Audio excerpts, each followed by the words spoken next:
A situação na direção de Pokrovsk, a produção germano-ucraniana de drones e os ataques de longo alcance da Ucrânia contra a Rússia e os territórios temporariamente ocupados.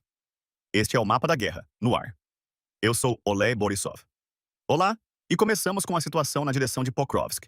Os ocupantes russos estão tentando contornar a cidade pelo norte, com o objetivo de cercar as unidades ucranianas. No entanto, a inteligência ucraniana identifica cada invasor e o elimina ativamente com a ajuda de drones. Os russos continuam aplicando a tática de pequenos grupos. É a única possibilidade de os ocupantes realizarem algum tipo de avanço. No entanto, essa tática está esgotando criticamente o efetivo russo. Segundo dados do Estado-Maior das Forças Armadas da Ucrânia, combates estão sendo registrados atualmente nas áreas dos assentamentos de Zatishok, Rodinsky, Mirnohrad, Kotlin e Udakne. Todos os ataques estão sendo repelidos pelas forças de defesa da Ucrânia. Em seguida, vamos discutir a situação na direção de Huliaipole. Aqui, a situação permanece tensa. Os russos não abandonam as tentativas de capturar a cidade, empregando recursos significativos de pessoal e equipamento na batalha. Sobre isso falou o porta-voz das Forças de Defesa do Sul, Vladislav Voloshin. Ele acrescentou que, na direção de Zaporizhia, os defensores ucranianos precisam conter a pressão simultânea de 4 agrupamentos militares inimigos. Os ocupantes têm a tarefa de romper a defesa ucraniana, capturar Huliaipole e estabelecer controle sobre uma série de outros assentamentos. Diariamente, nessa direção, o exército russo perde de 300 a 450 soldados e até uma centena de unidades de armamento e equipamento militar.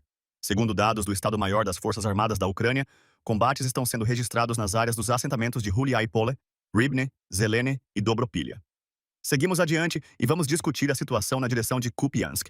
Aqui, as forças de defesa destruíram 2 colunas de equipamentos russos. Nelas, havia 2 blindados de transporte de tropas e mais de 10 quadriciclos e motocicletas. Trata-se de mais um assalto fracassado dos ocupantes russos. Eles estão tentando encontrar pontos fracos e romper a defesa das Forças Armadas da Ucrânia, mas sem sucesso. Enquanto isso, na própria Kupiansk, permanece um pequeno grupo de ocupantes sem capacidade de combate. Sobre isso falou o chefe do Departamento de Comunicação do Agrupamento de Forças Conjuntas, Tenente-Coronel Viktor Trehubov. Ele acrescentou que as forças de defesa expulsaram os russos das periferias de Kupiansk, mas os ocupantes continuam tentando avançar ativamente para o leste da cidade em direção a Kupiansk-Vuzlovi, que funciona como um hub logístico. Segundo dados do Estado-Maior das Forças Armadas da Ucrânia, combates estão sendo registrados nas áreas dos assentamentos de Andriivka, Petropavlivka, Lushkivka e Novoplatonivka. Todos os ataques ao longo da linha de frente nesse setor estão sendo repelidos pelas forças de defesa da Ucrânia. E vamos discutir esse tema com mais detalhes com o nosso convidado no estúdio. É um prazer dar as boas-vindas a Dmytro Snehirev, analista político-militar. Olá. Olá! Bem, então vamos começar pelo tema mais importante. Diretamente as perdas dos russos e os ataques nas direções. Sua análise? Uma análise breve? Vamos começar por Pokrovsk. Vamos começar. Sim, vamos começar por Pokrovsk. Segundo informações do 7º Corpo de Reação Rápida das Tropas de Assalto Aerotransportadas, as perdas dos ocupantes na zona de atuação direta do corpo somam 15 mil efetivos em meio ano. Além disso, o oficial de imprensa do 7º Corpo apresentou uma ilustração especialmente direcionada aos russos. Segundo ele, se fossem recolhidos os corpos dos ocupantes russos mortos em sacos pretos e colocados lado a lado na Praça Vermelha, todo o território da praça ficaria preenchido com os corpos de militares russos mortos. Além disso, ainda de acordo com o 7º Corpo, as perdas dos ocupantes em blindados pesados chegam a 1.000 unidades em meio ano. Também foram destruídos ou neutralizados 23 mil drones. Ou seja, podemos afirmar que as perdas dos ocupantes são sem precedentes. Cabe destacar que esse número aumentou em razão da melhoria das características tático-técnicas dos drones ucranianos, tanto de reconhecimento quanto de ataque, bem como da ampliação em escala do uso de drones FPV.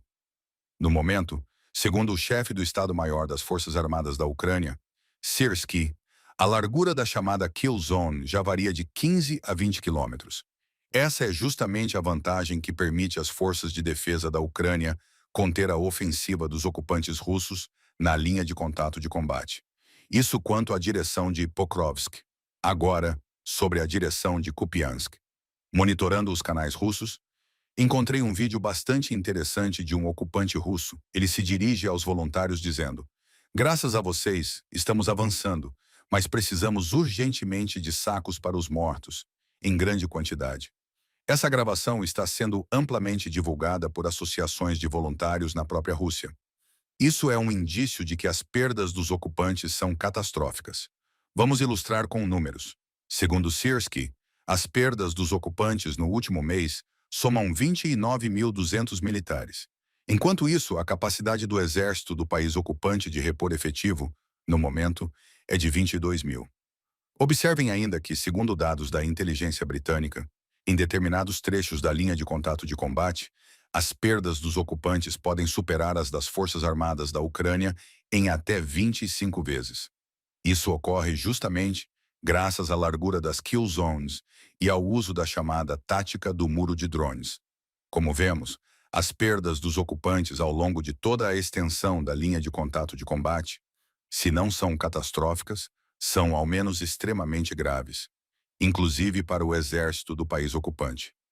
Esse cenário também é evidenciado por decisões de pessoal, como a destituição do tenente-general Sukhram Akhmetov, após assaltos frontais mal sucedidos às posições das forças de defesa da Ucrânia na direção de Dobropilha. Da mesma forma, houve a destituição do comandante da 15ª Divisão de Fuzileiros Navais. Trata-se da antiga 155ª Brigada de Fuzileiros Navais, que já teve 4 composições substituídas ao longo dos combates intensos na direção de Donetsk.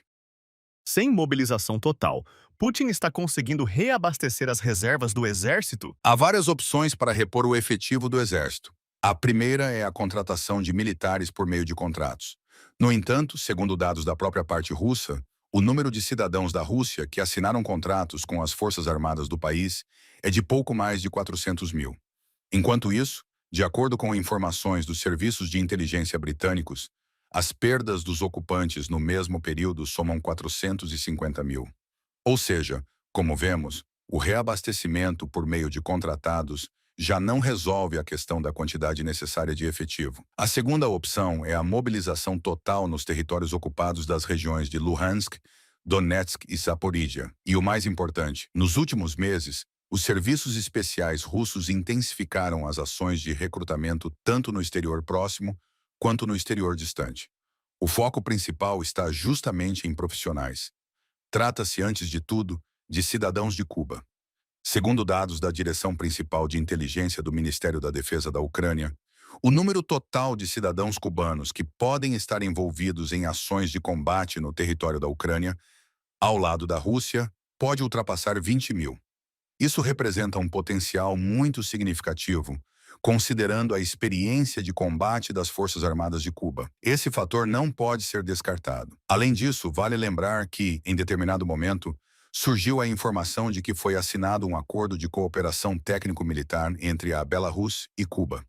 Portanto, não se pode excluir, ao menos, a possibilidade de preparação de mercenários cubanos no território da Belarus, com o objetivo de desviar a atenção da Rússia. Essas são as 3 principais fontes de reposição de efetivo. Contudo, como vemos, elas também não são ilimitadas.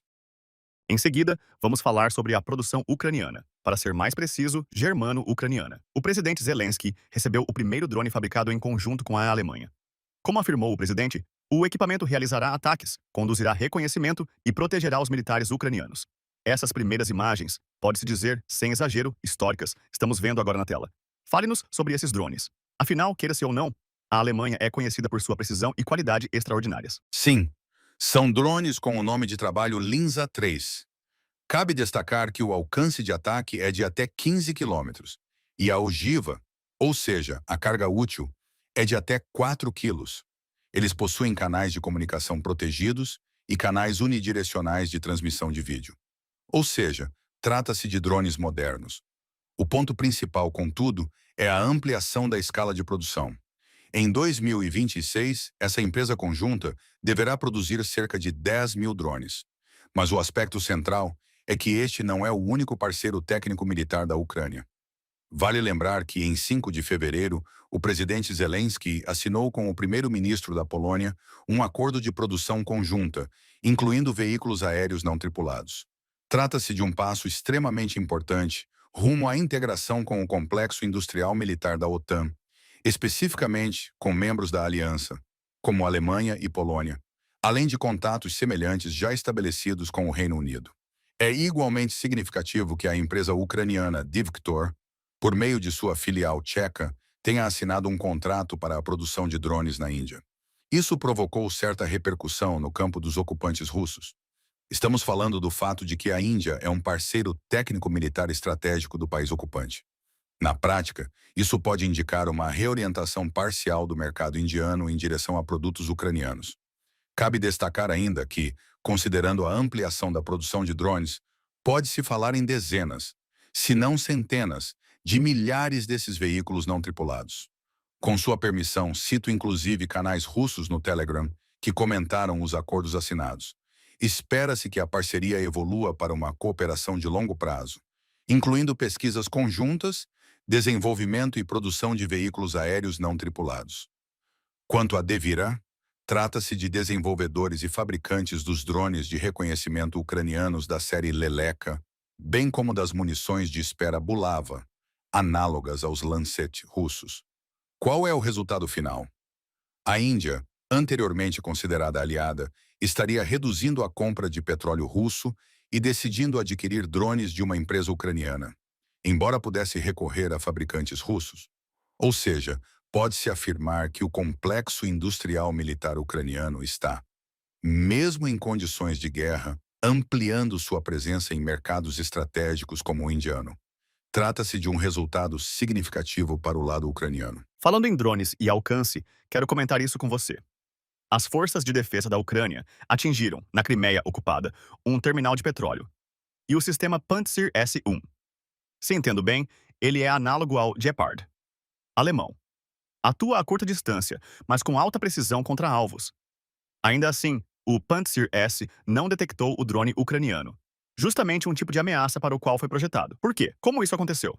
Vale destacar que, sob os ataques dos drones ucranianos, não estão apenas os sistemas Pantsir S-1, mas, antes de tudo, os radares dos sistemas de mísseis antiaéreos S-400 e, observe, S-500, os mais recentes desenvolvimentos do complexo industrial militar russo, posicionados no território da Crimeia, temporariamente ocupada.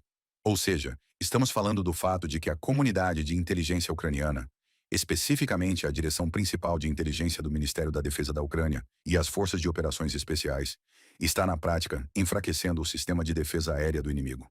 Os ataques estão sendo realizados, note-se, tanto contra os radares quanto contra os lançadores dos sistemas S-400, S-500 e Pantsir, que cobrem instalações militares no território da Crimeia, temporariamente ocupada.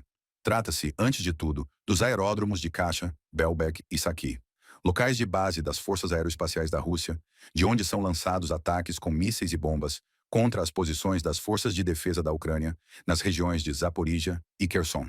O ponto central, porém, é que está sendo afetada a proteção ativa do principal componente logístico do exército russo na Crimeia, a Ponte da Crimeia. De acordo com a classificação da OTAN, isso poderia ser caracterizado como a primeira etapa de uma operação complexa no contexto da desocupação dos territórios ucranianos. Por essa razão, a atenção intensificada da comunidade de inteligência ucraniana à destruição dos sistemas de defesa aérea na Crimeia não é acidental. Trata-se de um sinal político-militar enviado à Rússia sobre os planos estratégicos da Ucrânia, incluindo a desocupação da Crimeia. E observe, não por via diplomática, mas por via militar. Ou seja, veja que situação se configura. A Rússia, em 2014, ocupou a Crimeia para criar uma cabeça de ponte para lançar ataques. E essa cabeça de ponte agora está totalmente sob alcance e controle de fogo das forças de defesa. Absolutamente. Observe-se que a defesa aérea da Rússia revelou-se despreparada para repelir os ataques de drones ucranianos. Um dos fatores centrais desses ataques está justamente no uso de sistemas de comunicação via Starlink. Em outras palavras, o sistema de defesa aérea russo demonstrou limitações significativas para enfrentar esse tipo de desafio.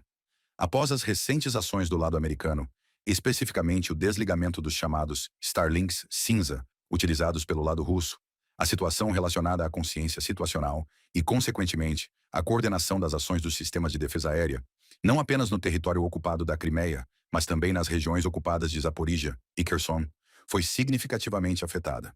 Em outras palavras, não há um sistema unificado e plenamente coordenado de defesa aérea. Essa vulnerabilidade vem sendo explorada com êxito pela comunidade de inteligência ucraniana na destruição não apenas de aeródromos militares, mas sobretudo de depósitos de petróleo, o que tem provocado dificuldades logísticas no território da Crimeia, temporariamente ocupada, e, consequentemente, nos pontos de base e de reparo dos remanescentes da Frota do Mar Negro. Inscreva-se no nosso canal UATV Português e mantenha-se atualizado com os eventos mais importantes, as principais notícias da Ucrânia e do mundo, análises profundas, reportagens exclusivas e entrevistas. Tudo ao alcance da sua mão em nosso canal. Junte-se à nossa comunidade de espectadores e mantenha-se conectado.